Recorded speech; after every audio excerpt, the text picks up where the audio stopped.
And we are live. So apologies in advance if you're hearing some sort of buzz in the background. I'm having still a bit of a tech snafu part two. The hangover from yesterday's fucking stream where my own audio feed cut out. I couldn't hear what anyone was saying anymore. But we're back and rolling, and I'm glad that Eric from Hey Internet, Eric is here once again. So welcome aboard to the show. Always glad to be here, man.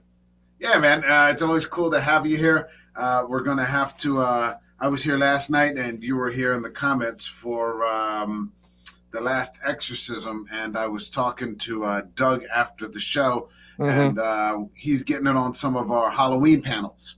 So we're gonna have to connect you up with some of those shows after the show's over. I'll go through the list and see if you're interested in jumping in. Our picks for Halloween for the whole month of October are already squared away. So, oh hell yeah! Yeah. We'll have to see which ones you're interested in. You're always welcome, on the show. So, 2010. This is the second movie from 2010. Last night was the last exorcism, and today I've got what I think pound for pound is one of the better vampire movies out there. Maybe even one of the best. I haven't given it that much thought, and I haven't sat here and ranked vampire movies or anything like that. But it's a shit hot movie, and I can't remember exactly where I ran into it from.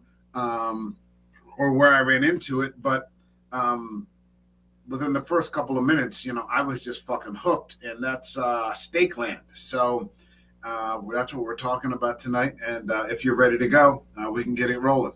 Let's do it to it. All right, brother.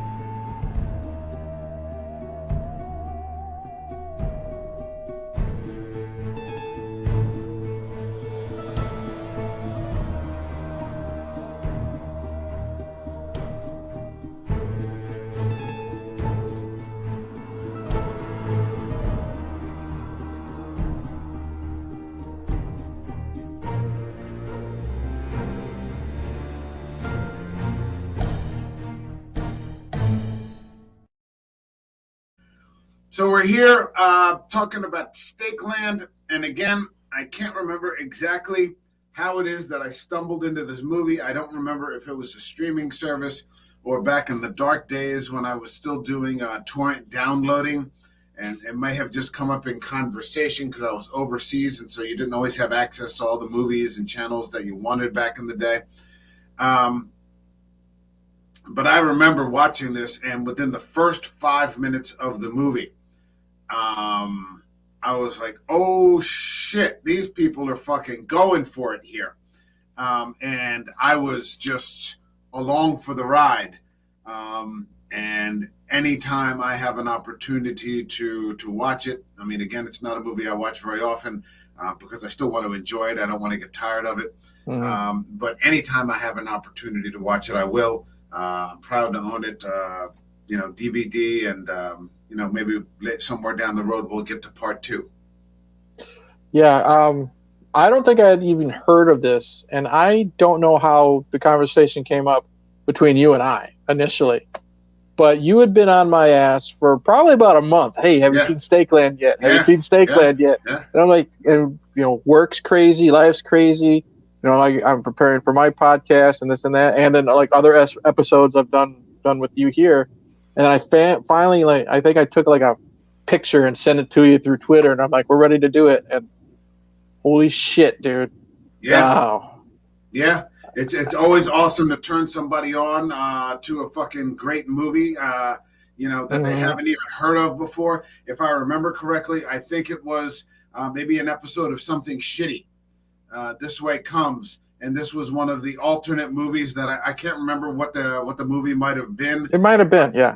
And I was just like, fucking StakeLand, that's a fucking, vampire movie. That's what I'm talking about. And I think you were there in the comments. and you were like, I haven't seen it yet. And I'm like, Yeah. fuck, man, because John was in the comments too, and he's like, I love StakeLand. I'm like, fucking hey, brother, and you're like, I haven't seen it yet. I'm like, dude, you got to get on that fucking StakeLand, and that is some real fucking horror going on there, man.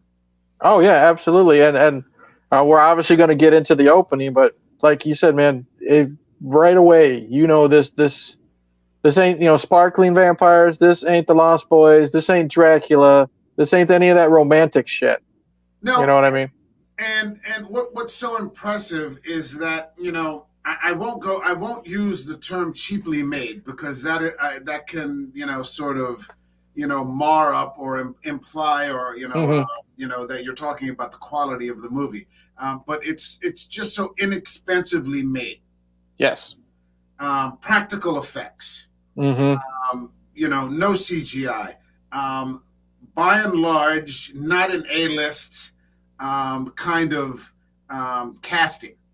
No. You do have some surprises in there. It's great. Kelly McGillis, the return of Kelly McGillis, who I thought was fantastic in this movie. Hell yes. Very good. Very good. What's that guy? Chance, the guy who runs the one town that ends up getting invaded. He looked familiar. From Generation Kill on HBO. But by and large, a relatively unknown cast. You've got Danielle Harris. Yep.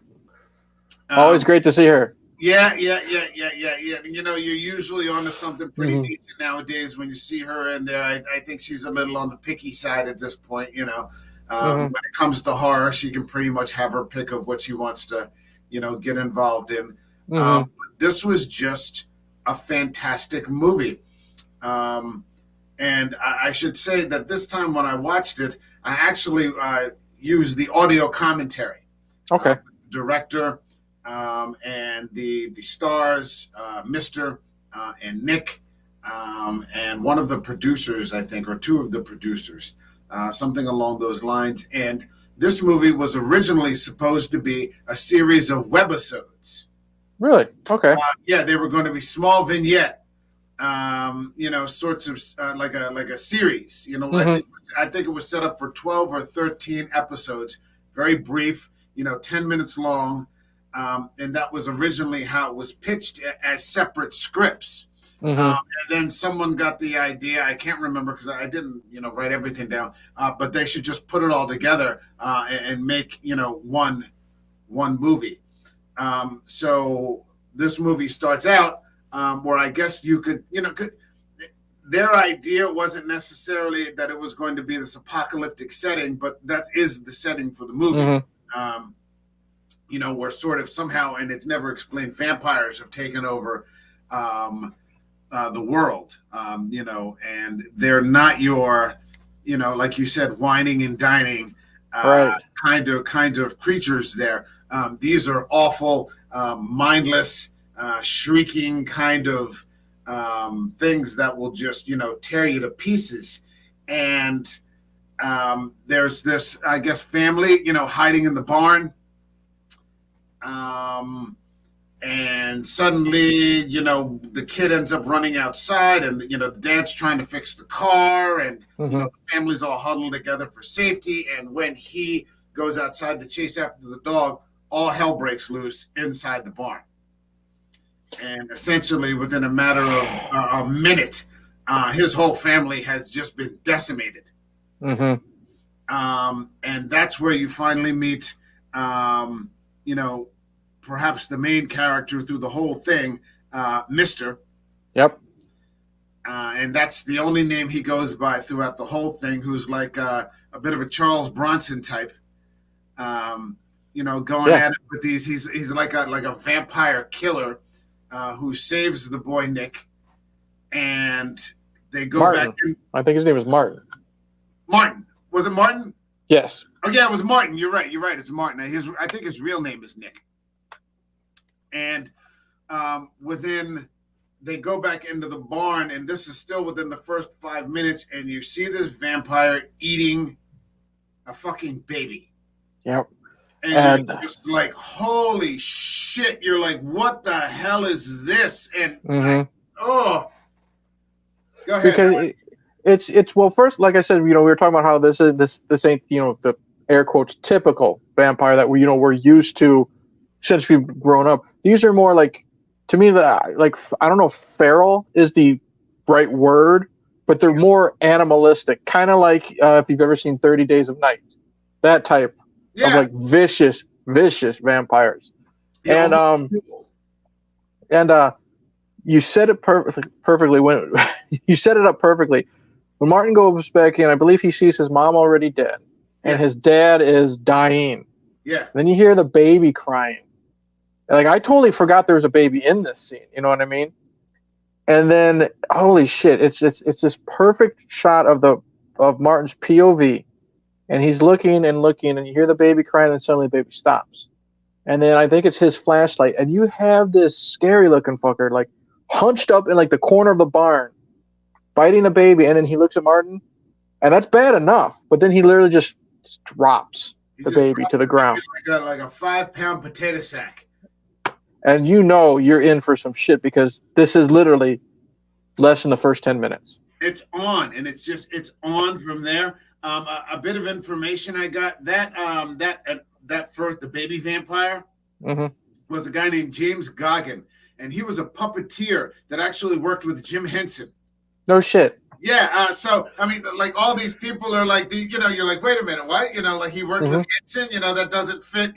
This awful, thing that you see eating a baby. He's like a theater actor. But that's cool.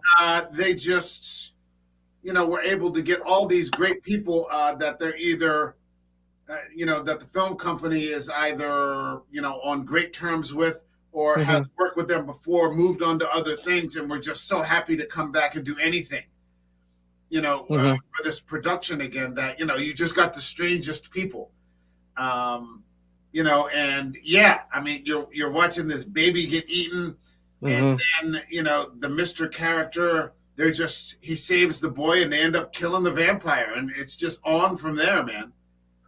Yeah, it's like I said, I love how we don't have any backstory. No. To Mr. He literally is called Mr. He won't reveal his true name. Yeah. You said it perfect, like Charles Bronson, but like the whole Mr. character, I was getting like the man with no name vibes, Clint Eastwood character. Yeah. But, badass and stuff like that. And I don't know this actor who plays him, but oh my God, he's so good at being, a badass, so he can do the action well. He's very good at being able to separate himself from the rest of the group, like, because he's parts of several groups throughout the movie. So he's good at being the loner. He's good at being the protector. And then there's some actual really sweet scenes with him later on, when they finally get to the town and there's like a festival and he kind of lightens up, and there's a couple of scenes with Danielle Harris that are actually quite sweet. So this actor is really good. His name is Nick D'Amici. Okay. Nick D'Amici. And he is quite a performer. This is a fantastic role. And there is an evolution in Nick and Mr. and in Martin's character. Where they sort of bond. Yep. I think the initial idea for Martin was that he was going to be like 10 or 12 years old. But again, like I've said many times before, when it comes to child actors, they're not capable of very much at that age. And that was exactly what the director said. How much could we get out of a 12-year-old? With this kind of range, tons of late night shooting. Probably giving them nightmares. Having to see awful things like this on the stage, this, that, or the other. It just wasn't possible. So they ended up going with, an older actor who I thought did a fantastic job. Yeah, and it's I'm glad that they didn't go with the younger actor, because not just with how we both feel about child actors in the majority, but also there are certain things that Martin does that if it was like a kid of 11 or 12, you wouldn't believe that a kid would do that. The stuff Martin has to do later on in the movie at all. One of the few times where I've seen that kind of viciousness, that physicality, was from, I think, X-24 in Logan. Yes. Logan's daughter, but she was the exception, just way She's at rare occasion. the rule. Yeah, I mean, that just, you're like, whoa, where did they land this girl? She's fucking amazing. I mean, she's just savage, man. Just a screaming banshee, and she's just slicing and dicing people to pieces. It's a hell of a thing. But by and large, what you get is the exact opposite of that. And you're like, oh, wow, these people are just, they're trying way too hard here. Now, the U.S. government has fallen. Probably, it seems like world governments have fallen. And cults have sort of small towns, that sort of fortify themselves, almost sort of like a siege mentality. The towns are being blocked off along railroad tracks with like trains. Or 18-wheelers, and these people in the towns are armed, and they're local militias. Everybody's gotten very tribal. But then also, what's happened is a lot of cults have sprung up in the meanwhile. Like that group, the Brotherhood. Yes, and something's up because when they're at the grocery store, gas station, or whatever they're getting some supplies. Yeah. And the teenager, young adult, whatever, behind the counter, he's saying, you don't have to watch out for the vampires. It's the cannibals you have to be careful of. So know that, and we're going to definitely talk about the Brotherhood. Like I brought it up when I was on the episode with you for Carrie. Sometimes the humans are the monsters, and we get that with the Brotherhood. Yeah. One of the things that I found interesting about this movie, there's not an overwhelming amount of time spent fighting vampires. No. And that's what's great. Yeah, that's what's great about it. The main character, the protagonists, are not vampires like Dracula, the king of the vampires who always hogs hogs all the time, one way or the other. The major amount of the vast majority of the film is spent developing, the Mr. character. Martin, Daniel Harris's character. I mean, you actually start to invest and care about these people in the movie. Sister, portrayed, just in such a fantastic way by Kelly McGillis. You actually start to give a crap about these people. And she was so good in this too, Kelly McGillis. Yes, she was. My God. Yes, she was. The original idea for Kelly McGillis, and they said that, when they heard that Kelly McGillis might be interested in the movie, they were like, that can't be. Right. She's no, we could never land somebody like Kelly McGillis. And sure enough, they said she was there, and she was just wonderful. And, she just, she raised the bar. She just raised the bar for everybody. And her initial scene was supposed to be as the sister, and that's all you know her as, his sister, because she's a nun, is to be running out of the woods naked, with her head shaved, just completely covered in blood. But I think the director couldn't work up the nerve to talk to Kelly McGillis, about running out of the woods bare naked and head shaved. And put yourself in a position. Who knows? Maybe he was let's just say he was a fan of Top Gun. You know what I mean? Yeah. And let's just say, how do you walk up to Kelly McGillis, who is she might not be like a huge name now, but she was a name. Yeah. You know what I mean? In the 80s. How do you walk up to this woman who you've already got her in the film, so you don't want to ruin it? How do you bring it up? Hey, well, say you just over a cup of coffee. Hey, Kelly, would you mind if your first scene you're stripped naked with a shaved head and covered in blood, running down the highway? Well, that was her initial question to him. Eventually, she approached him and she's like, how do you want me to do this? Because I guess it wasn't in the script that but that was his intention. And she, eventually she broached it. She goes, "Do you want me to be naked?" And he was like, "Well, and they kind of started talking about it. Right. And so she eventually sort of compromised where she's, just got torn clothes and she's covered in blood. Which, was very effective. I couldn't believe it when I was like, at first I didn't recognize her. I'm like, wait a minute, is that fucking Kelly McGillis? Same here. And, my my wife, she was watching off and on. You know, she was on the couch, and we were both wondering, who the hell is that?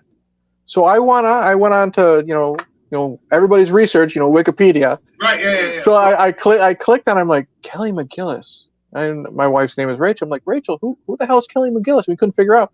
And then we clicked on her link. I'm like, holy shit, it's the girl from Top Gun and everything else that we've seen growing up. Yeah. And it just hit me. I'm like, Kelly McGillis in a vampire movie, and not just a vampire movie like this, and the stuff she goes through that we're definitely going to talk about. Yeah. It's fantastic. I mean, it's kind of a road trip movie. Mm-hmm. It's kind of two guys bonding movie. It's kind of a family movie. It is. It's a horror film. Mm-hmm. It's so many damn things, and it's a testament. And maybe because they did do it in webisode form, mm-hmm. that each script is so tightly, each little mini script is mm-hmm. so tightly packed. That because each intent is to have these 12 small separate things, mm-hmm. And so, because you're focusing on a small thing, you can pay attention to, a lot of details as opposed to trying to do one big thing. And there could be a hole here, or something else here. Maybe that's the secret to this film's success in terms of the story, that it's not just mm-hmm. one big story. It's really like 12 small stories sort of put together. You know what I mean? Mm-hmm. And if you think about it, because I watched it a month ago when I initially watched it. Yeah. And then when, to prep, I just finished it tonight, my second rewatch, because I like to have it like super fresh in my mind. Right. Like when I'm on your show, it's either the day of or the night before. Okay. And same. Now that you said that, like you can tell, like you can splice this out, and you can see as this is like very short, like episodic television, like that whole scene with Martin in the very beginning with his family to when he's rescued by Mister. That's a premiere episode. That's an excellent. That's perfect, because the actual webisode ended. The first episode was supposed to end when Mister said, "Welcome to StakeLand." Mm-hmm. When Mister says, "Welcome to StakeLand," that's the end of the first episode right there. Yep. Boom. And it just kind of ends. There was also all these original ideas that it wasn't necessarily going to be set up in an apocalyptic setting, and that Mister was going to be like a government agent, which didn't work. Like he was going to be like working with the FBI, and he sort of adopts this little kid along the way. He saves him and sort of takes him under the wing, and that sounds more like a graphic novel, right? And sometimes what's that cliche? Less is more. Yeah. I like that. The less we know about Mister, the more cool he is to me. Yeah.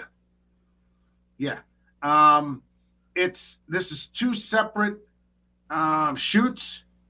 There was a 2-month gap in between, because I believe they said this is supposed to take place. The length of the movie is kind of supposed to take place over about a year or two. Because you can see the changing of the seasons. Like they literally went from like late summer to like late fall, winter, towards the end. So, I mean, they shot, for however long they shot, and then they took 2 or 3 months off, and then all came back to shoot again, in completely different seasons. And it's fantastic stuff. Yeah, it's a great idea to do. These ideas that, and especially, the way that they were able to create scenes with no dialogue. That's just fantastic. They do it again and again, like to get away with it once. You're like, wow, that's a really cool scene, but just interspersed throughout the entire movie. Yeah, and that just shows how good the acting is, because it's not just dialogue, it's body language, looking at the face, the way they react. It's perfect. It's again. Let's go back to cliches, like I say, it's lightning in a bottle. There, in my opinion, I don't see anything wrong with this film. No. The acting is great. The way it's shot, the way it's written, And I don't really want to bring it up because it's kind of outstayed its welcome with me. I had early feelings of like The Walking Dead, like the first couple seasons, because like you said, Sure. post-apocalyptic, small group of people, and you don't require the monster in a monster movie. You know what I mean? We're following the characters in this situation. Like there were a few episodes of Walking Dead where there was no zombies at all. Yeah. But then people would complain, "Where's the fucking zombies?" So they threw them out there. Yeah. But these vampires are sprinkled in perfectly because we also have to deal with the human antagonists, which are so vicious in this. Yeah. Yeah. We have the rise of these cults. And these I'm not sure if they're exactly neo-Nazis exactly. I don't know. They're like these religious sort of cults who have success. I always think of those militia groups, and militias, maybe they get a bad name, depending on how you feel about that, that kind of thing. People sort of protecting their community can be viewed as a militia. But, those sort of overthrow the government type groups, who these people actually managed to do. I think they managed to, as crazy as it sounds, if you haven't seen this movie, they have a helicopter and they managed to they're dropping vampires out of the helicopter that doesn't kill them into the safe zones. Yeah, because they also create bedlam.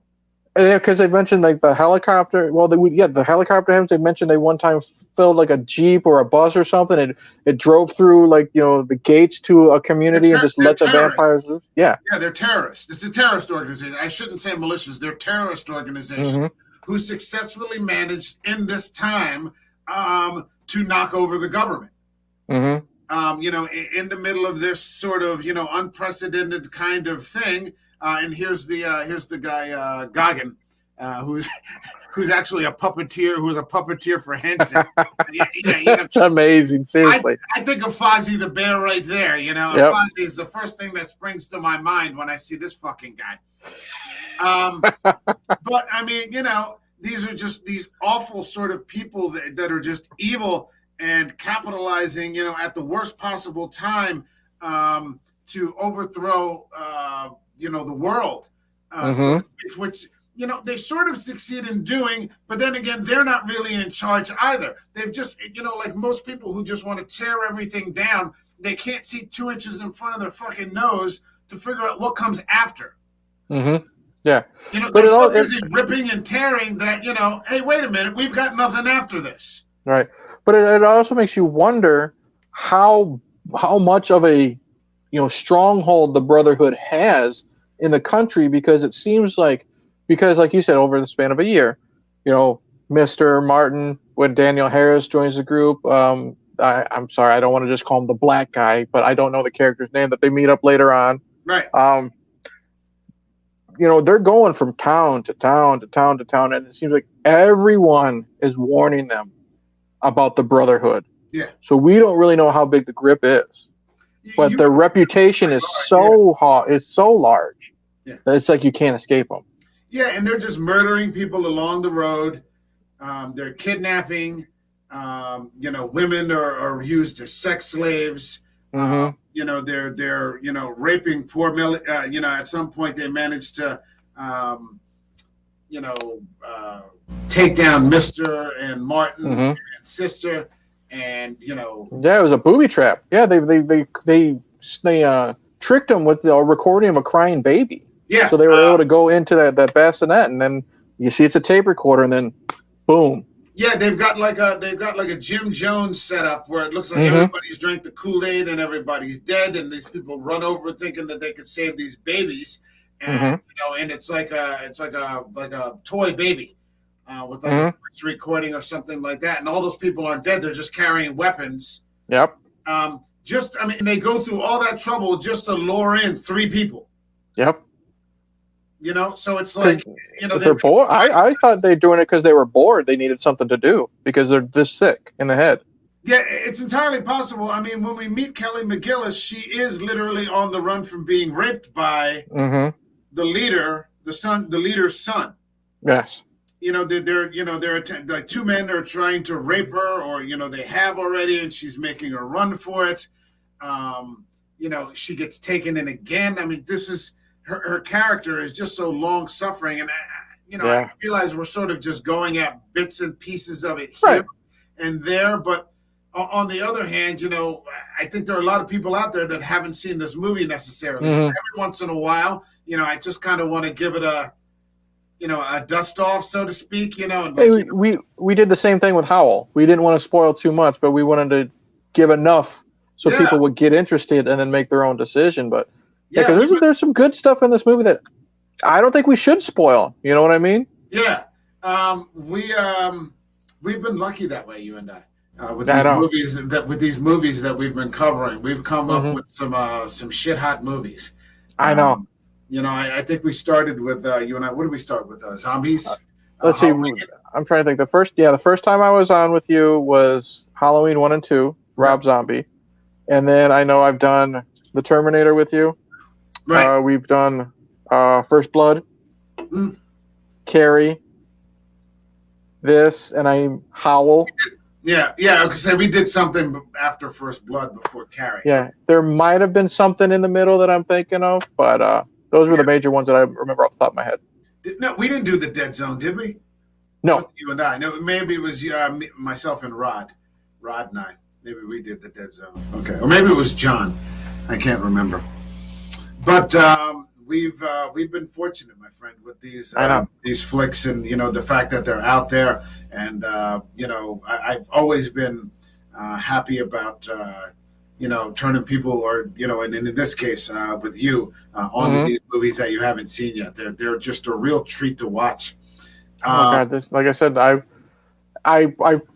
put it off for a month or however long it was, because I was just busy, and then I finally sat down and I watched it, and I'm glad Mike was finally telling me, watch StakeLand, boy. Watch. And I did. And then when you wanted to talk about it, I'm like, I'm so happy you want to talk about it, because now I can watch it again. I was looking forward to watching it again. It's that good. We've covered a fair number of vampire movies here. The second episode we ever did was Lugosi's Dracula. We've covered Hammer with the horror of Dracula. I did a Something Shitty on Stoker's. We did... that was a fun one to watch. Yeah, From Dusk Till Dawn. We did the double feature of Nosferatu back to back. Compare and contrast between Murnau's version and Herzog's version. Now you say the Wolfman or the werewolf's your favorite monster. Would a vampire be the runner-up, or is it just a coincidence that you've just talked so many vampire movies on the show? Well, I mean, I think it's just a coincidence. I think that I appreciate a good vampire movie. I mean, I don't know that I would say necessarily that that the vampire is my second favorite movie monster, but we certainly are inundated with enough vampire movies. They hit so many of them that eventually, you're going to find any number of them that you actually like. And there actually are quite a few good ones out there. Oh, yeah. There's some crappy ones too, but by and large, I wish that there were as many werewolf movies. I know. I once did a video for, Night Watch, and he once did you've done tag videos for him before, and one of the questions was favorite werewolf movie, and I'm just trying to think of myself, because I didn't want to just go straight for the original Wolfman, Lon Chaney Jr. But then so I was clicking in my brain, I'm like, wow, there really aren't that many really good, just strictly werewolf movies. Yeah, they're kind of like the redheaded stepchild. I know, it's true. It really is. And I believe that's because of Dracula himself. The fact that there is one character that can be the focal point. That's true. For all these vampires, just takes up all the oxygen in the room. There's so many different interpretations based off Stoker's novel, and many of them are quite good. But there's just no equivalent in terms of the werewolf movie. And unfortunately, you get a lot of really bad ones. I mean, how many Howlings are there? 10? Oh, at least. Something along those lines. There's got to be. Hold on a second. We got a little somebody in the comments. Mr. Dan, StakeLand is fun, and Nick D'Amici is underrated. He Hey, Dan. absolutely is. What's up, man? Thanks for stopping in. You know, one of the things they talked about in the introductory scene was, especially when Mom gets thrown through that window into the barn to yell a warning. You know, this is such a shoestring budget that the director's like, look, we only have 3 windows. You know, that's all we have to work with. So, you know, please, you know, and like everybody just, you know, worked so hard to give their best. The car was purchased off Craigslist. No shit. Wow. Yeah. I mean, this was just like a shoestring budget, and everybody just pouring their heart and soul. Nick D'Amici and the director co-wrote the script for this. So this is Nick D'Amici's baby. You know, he is Mr. He wrote these stories, you know, these ideas for, you know, a webinar. I think the initial idea was that, and this didn't work out, I think Danielle Harris was supposed to be like his girl, like his woman. And then they started to play it out a little bit. And I think even he was like, look, she's too young for this. Like, this is, you know, like in a graphic novel, it would kind of work, you know, this kind of thing. But it was like, he's like, you know, you remind me of my daughter. You know, I can't, you know, I can't do this sort of thing. So there were all these different elements at work here that, you know, every decision they made seemed to be the right one. And I think that was a great idea, because this isn't something I don't mind spoiling, because you find out very early on that Danielle Harris is pregnant. Yeah. So you know that this is going to be like an ongoing, I could say, problem for the group, especially as time goes on. Yeah. But I'm glad that she wasn't like a lover or anything of Mister's, because in those scenes when it's just him interacting with her, he's super distant, no attachment to nobody. Like, it's hard for him to be attached even to Martin. Yeah. But when there are those scenes, like there's a scene where he's carrying her because, you know, she's having cramps and stuff, and she says, you know, my daddy used to carry me like this, and he says, I'm not your daddy. Yeah, it's still such a sweet scene. You know what I mean? He starts to warm up a little bit. Yeah, he starts to warm up a little bit. He doesn't soften, but he starts to warm up a little bit, and you could tell that he doesn't view these people as like burdens. Correct. You know, like, you know, they're not family, but I'll still defend them. Yeah, Martin is family. Martin is family. The others are welcome. You know, he has a vested interest in making sure that everybody stays alive. He trusts these people. He's not looking for the first opportunity to dump them off. You know, and you can tell that. You know, by the time we get to, you know, towards the end of the movie, you know, especially after Martin saves him from, you know, the sort of big fight at the end, and I don't want to get into too much. They've become equals. Yes, and you definitely see that in that scene, and then in a few scenes later on, how Martin has now become like, he's a man. He's become a man. I wouldn't say he was timid really to begin with, but I mean, he's a scared kid. You know, he was chased by fucking vampires. You know, your family's been killed in front of you. Yeah. But he has become Mr. Junior, if that's you know, a proper way to say it. He's become a man. He's become the next in line, and he can fend for himself if needed. And it's just fantastic the way this actor, the kid Martin, shows it. Yeah. He's become a vampire killer. He's become a proper vampire killer. You know, Mr. And he are equals now. And yeah, I mean, it's good stuff. It's good stuff. Yeah. Even then, you know, after, I mean, you would say there's a certain point, and you know, as we get at that towards that big cataclysmic clash at the end, that would be where most movies would end. And yet, there's still another 10 minutes in the movie. It's a great 10 minutes. It's a fantastic 10 minutes. I remember going to see The Return of the King in the theater. Okay. theatrical version, and I went with my oldest friend, who had not read the books and had just seen the movies. And there's that one scene at the end, where Sam says that Frodo tells Sam, "I'm glad you're here with me at the end of all things," Mm-hmm. and then it fades to black.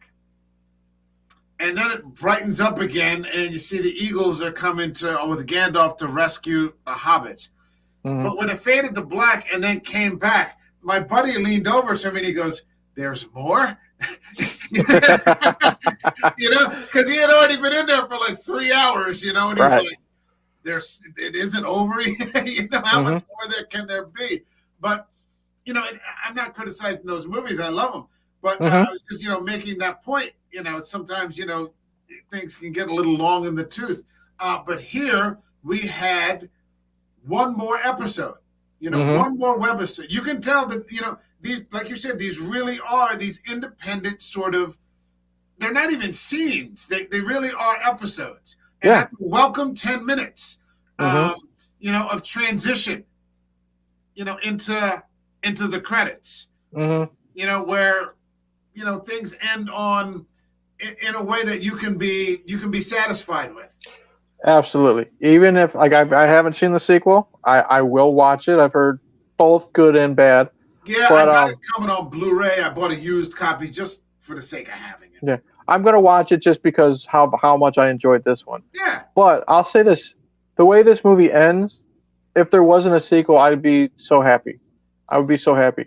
And one thing that we haven't brought up though is we talked about how this is, 10 minutes here of an episode and so on and so forth. But the pacing, this movie is like hour and 40 minutes, but it's a super tight hour and 40 minutes. Yeah.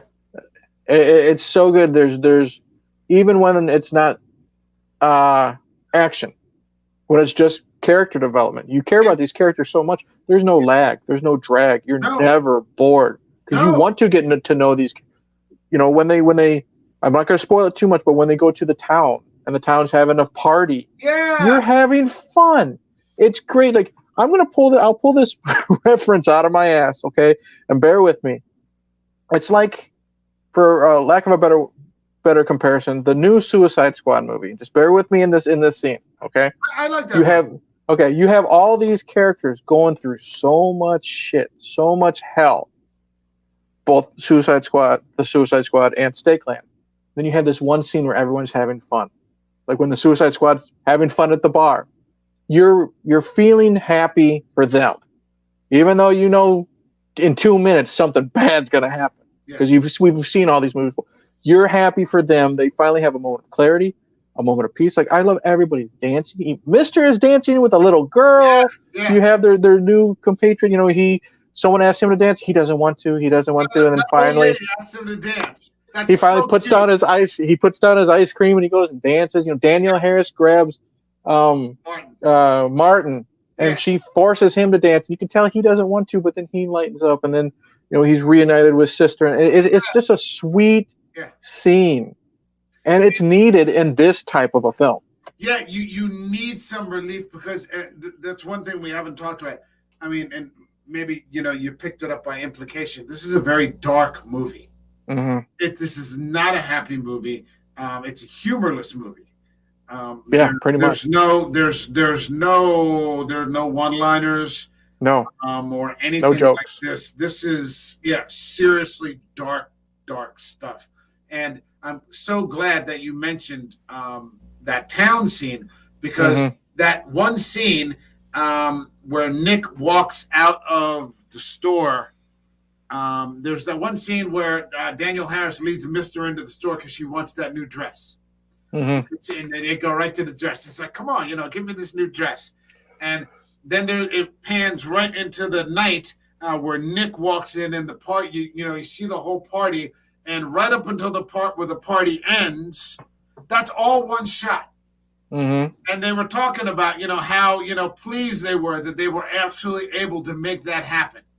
Mm-hmm. Just all one long, continuous, successful shot as they moved through the room and saw everybody, like you said, just for 2 minutes, able to let their guard down, and be people. And there is a recurring theme or a recurring thing that's happening in this movie where Martin is constantly reminded that he's not living an adolescent's life.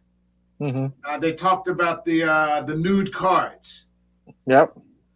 You know, and you know, they're like, those cards are almost a character. They're almost like a character in the story.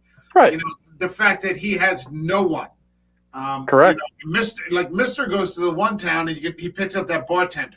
Yeah, I don't know if she's soliciting on the side or, you know, they just hook up or whatever. But like Martin has no one. Daniel Harris, you think for a minute might be, but she's already pregnant. Right. You know, so it's not a good, you know, it's not the right fit that you feel, you know, should be for a young man. And you know, it's tough. It's a tough thing to continuously watch, you know, because like you said, you want these people to make it, and it's a merciless kind of setting. Well said. Yeah.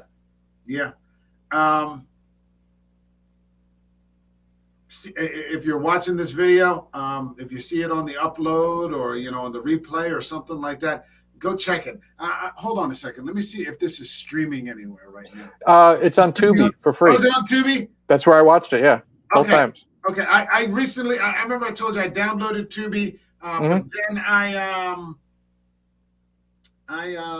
what did I do? I didn't register, and then I finally registered it. I'm like, oh wow, look at all this shit. I told you, dude. Stuff on there, man. Yeah. You can spend hours just, you know, the unofficial sponsor of American Werewolf in New Jersey, Tubi. You know what I mean? You can spend hours just looking at the categories. And if you know, this is for the most part a horror podcast. There's so many horror categories. On this, and you know, some's trash, but you know, one man's trash is another man's treasure. But there's so many good movies. There's so many classics. Yeah. You know. Yeah. And it's for free. I started to watch. I think it was Langella's Dracula with Laurence Olivier on there a couple of weeks ago. And I'm like, I don't know if I like this or not, but I'm just going to keep watching it, you know, because I don't think I can't remember the last time I've seen it. That was the one where he doesn't have any fangs. Yeah. Langella refused to wear fangs for some reason, and I'm like, and you know, whether it's good or not, it's Frank Langella as Dracula. Yeah, and he's in Laurence Olivier as Dr. Van Helsing. Right. You know, so you know you can't lose. It's not, you know, that's not 90 minutes of lost time. Right. You know, that's good stuff. We had an episode, but it's fallen apart. And I got to talk to my buddy Doug, who was on here yesterday. We were going to do Let the Right One In. Yeah. Okay. Have you seen it? I've seen the remake. I have not seen the original yet. Oh, Let Me In? Yeah. Yeah, you got to watch the, it's on Hulu. Well, you don't have Hulu, do you? No, I don't. But okay. I'm sure I have access to my friend's Voodoo account, which is another streaming service, which I guarantee you probably has it. I'll have to look, but it's hard for me to watch a subtitle movie with the kid running around because I have to focus. It's got to happen at night. And by the time she goes to bed, I'm ready for bed. You know what I mean? Yeah. Hold on. Dan's here again, and he's like, I never saw the 79 Dracula. I haven't finished it because something else popped up, and I couldn't, you know, sit through the whole thing. It's okay. It's okay. And then there was another Dracula I was watching recently. Compare Langella's Dracula to the Gary Oldman, Bram Stoker's one. They're completely different. I mean, I was gonna say you say it's okay, so you'd rather watch that one though over Bram Stoker's. Yeah, I think so. Okay. You know, as I've talked about this more and more, it comes up every once in a while in conversation. I really liked Stoker's Dracula back in '93. You know, because I was like 20 something, and I'm like, wow, look at that. You know, they're doing this, and then you look at it again, and you're like, this is, you know, and then you're like, okay, I'm like, it finally got to the point where I was like, okay, I'm going to watch this, and I'm going to like it this time. I remember you said that. That became the deal I was making with myself. This is the time I'm going to like it. I'm going to find the thing in there that's going to make me like this movie. And then, you get to these scenes and you're like, oh, this is awful. And finally my prince's love could release us all from the powers of dark. And I'm like, what the fuck kind of writing is this? It's like a Stephanie Meyer novel. You're like, what the fuck? You expect like like a 19-year-old, what's her name? From Twilight. Kristen Stewart. Yeah, it's like a line from Twilight or something like that. Yeah. Like, what the fuck? This is terrible. And then what was the other one I saw? There's another there. I think I was watching another Christopher Lee Dracula, and that wasn't too good either. It was one of the whatever. We've been overloaded with Dracula movies. Yeah. But there are smaller movies like this, like Let the Right One In. Let the Right One In is just a fantastic movie. 30 Days of Night, like you mentioned. Yes. I think I'm going to do a small subset of movies that take place in wintertime. So I think that's definitely going to be on the list. So maybe kick off 2021 with the Winter Horror Land or something like that. Oh, that'd be cool. Yeah. Just a couple because it only lasts for so long. Right. We get back to spring, but these kinds of things. Again, like I was saying in the tweet earlier, you don't need big budgets. You don't need A-list stars necessarily. You don't need gooey special effects to make a really fucking fantastic movie. You need a good story. You need good performances and good direction. And if you've got that, then you said it you said it last night with The Last Exorcism. Look at that budget compared to and what they got out of that. Yeah. No spinning heads. The biggest special effect in that movie was the fire. Right. And that fire, I swear to God, I watched that right before before I went on the air. It still made the hair on my arm stand up. When that fire starts raging, and he steps out there with that cross, and I'm like, holy shit! Like he's finally become who he's supposed to be. And he's going out there to fight. Like, holy shit! It's on. And he's not going to make it. Right. He's not going to make it. Like, they're just like, he could fight the demon, but those people are going to just come and chop him down. That kind of thing. But I mean, that was, $2 million, less than $2 million, and they made a fantastic possession movie. And I put that up against Emily Rose anytime. Yep. Anything you want to add before we kick off? I think this might be a good place to end, but I know there's some things you wanted to talk about, and I feel like I led the whole damn thing. No, I think it's great because, like we said with Howell, not a lot of people seem to at least talk about StakeLand. Right. So I don't know who really knows about this film, and a lot of these scenes I don't want spoiled. Yeah. Because a lot of them are what I like to call holy shit moments. Yeah. You know what I mean? I'll say this to anyone watching now or in the future, anyone listening. Watch this movie, phone down, like phone away from you. Pay attention. Yeah. From beginning to end. Like if you have kids, put the kids to bed. Sit on the couch, turn the lights off if you want to, but don't have any devices in your hand. Yeah. Watch it from beginning to end. Do not take your eyes off the screen because you will miss something really good. Like we said, so many scenes that are just fantastic without dialogue. It seems like nothing is happening, but tons of things are happening. Would you advise this? Would you say that this is a movie you should watch in the dark? Turn the lights off. I think it would be really effective in a lot of parts. Yeah. It would add to the mood. Kind of like what we said with how great atmosphere. Yeah. Because there's a lot of scenes at night, that would look cool. Like when Mr. and Mr. and Sister and Martin they're taken by the Brotherhood. Yeah. And then Mr. is dumped out with the feral vampires. Yeah. And he's just got a torch. Yeah.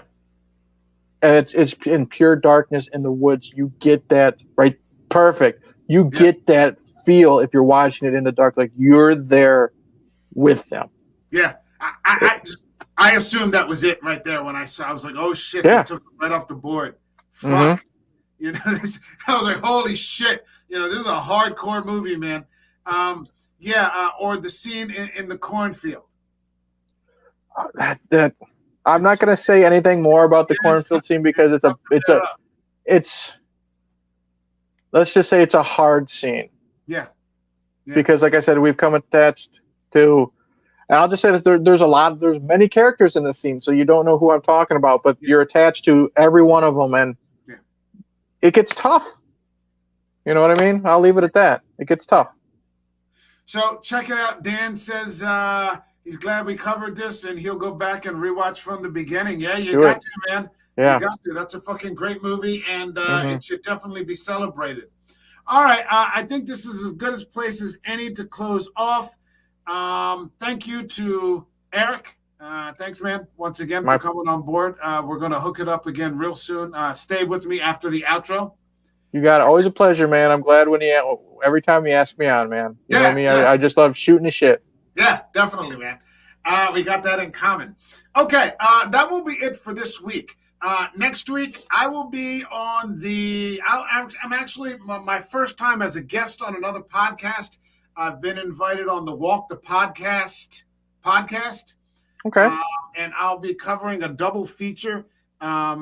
Let's see. It will be a fantastic movie that kind of came up in mention called Werewolf, which is a foreign film. And again, I'm really looking forward to covering that. We were having DMs back and forth with some suggestions. And I was like, well, what about this? And we both looked at the IMDb trailer and they're like, yeah, that. So I think that's on IMDb or something like that. So if you get a chance, I'll be doing Werewolf, and we'll be doing a double feature for the original Evil Dead. So I'm looking forward to that. That'll be on Sunday. We'll be live on that, so I'll get some advertisements up. And then next week, we're kicking off October. Halloween is just around the corner, 31 days away. One of my favorite holidays, right up there with Christmas. And we're going to start with our Halloween month-long selections. We felt that, with the regular panel that we have, John and Bill and Ryan, Halloween movies need to have that sort of, moody, kind of atmospheric kind of thing. So we're kicking it off next Wednesday with Sleepy Hollow. Oh, good. And that's on Wednesday. And then on Thursday, we're going to do an older classic, The Changeling, with George C. Scott. George C. Scott. Yeah, that's a creepy ass movie, man. Definitely a lot going on there. So it's going to be a busy week. Thanks to Dan for stopping by. Feel free to drop in anytime, man. And when you get your shows, I got to see what's going on. Unfortunately, with the work and everything like this, I feel like this is, just kind of like my outlet, and I don't get a chance to visit as many other shows as I would like. I gotta do better with that. That's okay. If you allow me, I'd like to kind of somewhat promote our little October horror fest, I guess you would say. Yeah, go right ahead. Tell us about the podcast. Let people know. I've mentioned it many times. I'm part of the Two Bearded Losers podcast. We came up with that name because, you know what? Everyone's got a YouTube channel. We look at us, we're just two losers shooting the shit. You know what I mean? Normal, regular guys. And also with that title, you just, don't take it so seriously. But our little thing is, me and Alex, we take two films that are interconnected somehow. Actors, writers, same director, what have you. And Mike, you were very excited because you were in the chat last Saturday. We try to, God willing, live stream every Saturday night at 9 p.m. Central Time. We did Lance Henriksen, so it was Alien 3 and Stone Cold. We're doing nothing but horror this October. Awesome. This Saturday, we're doing our connection is director Dan O'Bannon. Okay. So we are doing Return of the Living Dead. Okay. That fun zombie flick, and then we're doing a movie that neither I or Alex have seen. His follow-up called The Resurrected with Chris Sarandon. Oh, really? I've never heard of it, seen it, so we're both going in blind. A couple other ideas we're doing. It's a fun movie, at least for me. We're doing Beetlejuice, and then somehow I don't know the connection yet.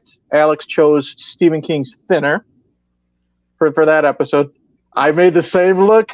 I don't know the connection, but I think that's a great story. Thinner's a great story. it's a great one. And then it's an American Werewolf in New Jersey. We are having Werewolf Night one week. Hey, all right. We're doing The Howling, but Glutton Alex, for punishment. All right. well, I told you I'm a Joe Dante fan, and it's one of the few I haven't seen. Okay. I might as well get it out of the way. Get it out of the way. But I know Alex. I'm excited to talk his pick. We're teaming up or mixing up The Howling with more Stephen King, Silver Bullet. Oh, very nice, very nice. That's one of our picks. Okay. Yeah. Very nice. So very cool. we're looking forward to October. Good deal. Good deal. Yeah, it's everybody on that Twitter feed of ours is just going to be going ape shit starting tomorrow, October. 31 fucking days of it. Yep. Okay, hold on. We got one more comment, and then we're going to close it out. Now, Dan says no problem. Yeah, thanks for stopping in, man. Always appreciate it, Dan. Here. All right, that's it for us. I'll be back on Sunday on the Walk the Podcast show, and then again on Wednesday and Thursday. Thanks again to Eric. And in the meantime, take care of yourselves. Be safe. Cheers.